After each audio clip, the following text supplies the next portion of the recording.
결론부터 말씀드리겠습니다.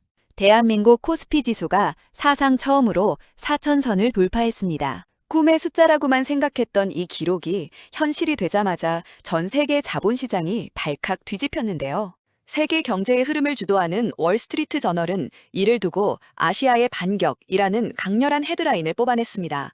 왜 미국 경제의 심장부에서 대한민국 증시를 향해 이런 이례적인 찬사를 쏟아냈을까요? 그 소름 돋는 이유와 우리에게 다가올 기회를 지금부터 낱낱이 파헤쳐 보겠습니다. 불과 몇 년 전만 해도 코스피 3,000선 유지가 어렵다는 비관론이 팽배했습니다. 한국 시장은 저평가되어 있다는 코리아 디스카운트라는 꼬리표가 항상 따라다녔거든요. 하지만 이제는 상황이 완전히 달라졌습니다. 코리아 디스카운트가 아니라 코리아 프리미엄이라는 단어가 월가에서 심심치 않게 들려오고 있답니다.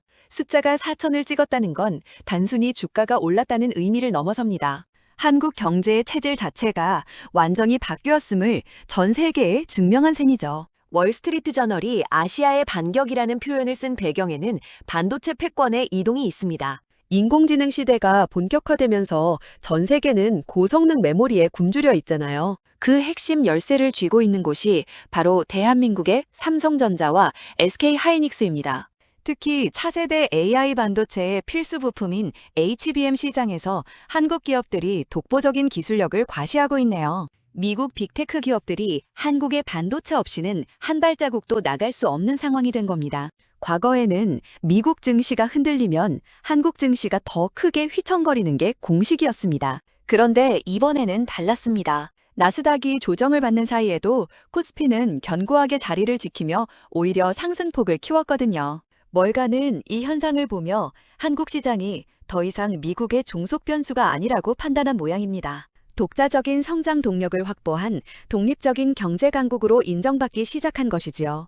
정부의 기업 밸류업 프로그램도 결정적인 역할을 했습니다.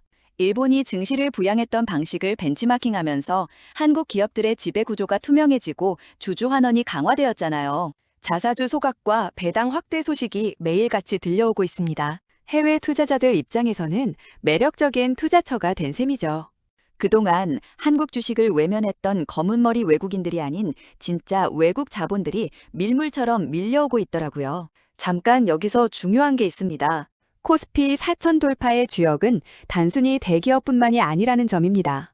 K푸드와 K컬처를 바탕으로 한 소비재 기업들의 약진이 정말 눈부십니다. 미국 편의점에서 한국 냉동 김밥이 품절되고 한국 라면이 전 세계인의 소울푸드가 되었네요.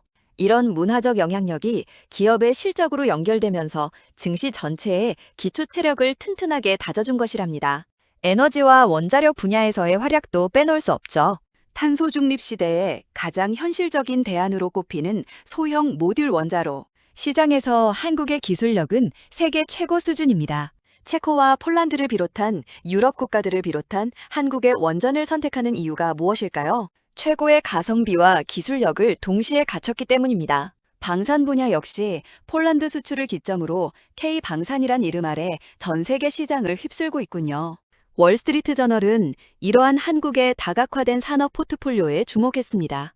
반도체 하나에만 의존하는 경제가 아니라 문화, 에너지, 방산, 바이오까지 모든 분야에서 세계적인 경쟁력을 갖췄다는 점을 높게 평가한 거죠. 그래서 아시아의 반격이라는 표현은 단순한 수사가 아니라 한국이 아시아 경제의 새로운 맹주로 우뚝 섰음을 인정하는 선언과도 같습니다. 이제 우리 개인 투자자들은 어떤 눈으로 시장을 바라봐야 할까요? 4,000선이 고점이라고 겁먹을 필요는 없습니다. 전문가들은 오히려 이제 시작이라고 말하거든요. 미국의 골드만삭스와 모건 스탠리는 코스피의 적정 가치를 5,000선 이상으로 상향 조정하기 시작했습니다.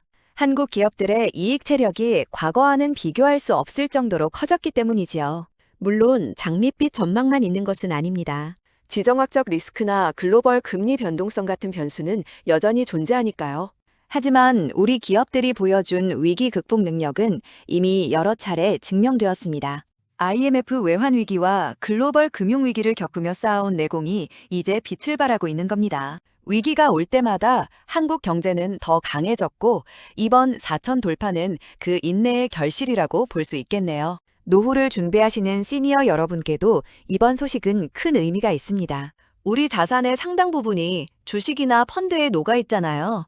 국내 증시가 안정적으로 우상향한다는 것은 우리의 노후 자산이 더 안전해지고 풍요로워진다는 뜻입니다. 단기적인 변동에 일희일비하기보다는 대한민국 경제의 큰 흐름을 믿고 긴 호흡으로 시장을 지켜보시는 지혜가 필요합니다. 이게 핵심인데요. 월스트리트 저널이 쓴 아시아의 반격이라는 말에는 미국이 경계심을 갖기 시작했다는 의미도 내포되어 있습니다. 한국의 성장이 무서울 정도로 빠르기 때문이죠. 우리에게는 이 기세를 몰아 세계 경제의 주도권을 확실히 잡아야 하는 숙제가 남았습니다. 혁신을 멈추지 않는 기업들과 현명한 투자자들이 함께한다면 코스피 5천 시대도 머지않아 현실이 될 것으로 보입니다. 역사는 반복된다고 하지만 이번 상승은 과거의 거품과는 질적으로 다릅니다. 실적에 기반한 근거 있는 상승이며 전 세계가 공인하는 가치의 재발견이기 때문입니다. 대한민국 국민으로서 자부심을 가져도 좋을 만큼 우리 경제는 위대해졌습니다. 월스트리트의 시선이 이제 뉴욕이 아닌 서울로 향하고 있다는 사실을 꼭 기억하세요. 오늘 전해드린 소식이 여러분의 자산 관리와 미래 설계에 큰 도움이 되었기를 바랍니다. 코스피 4천 돌파는 끝이 아니라 새로운 시대의 출발선입니다. 이 변화의 파도 위에서 더 큰 기회를 잡으시길 진심으로 응원합니다. 결론적으로 우리는 지금 대한민국 역사상 가장 화려한 경제적 전성기를 목격하고 있습니다. 변화를 두려워하지 말고 이 거대한 흐름에 올라타세요. 월스트리트 저널이 예견한 아시아의 반격, 그 주인공은 바로 여러분과 대한민국입니다. 끝까지 들어주셔서 감사합니다.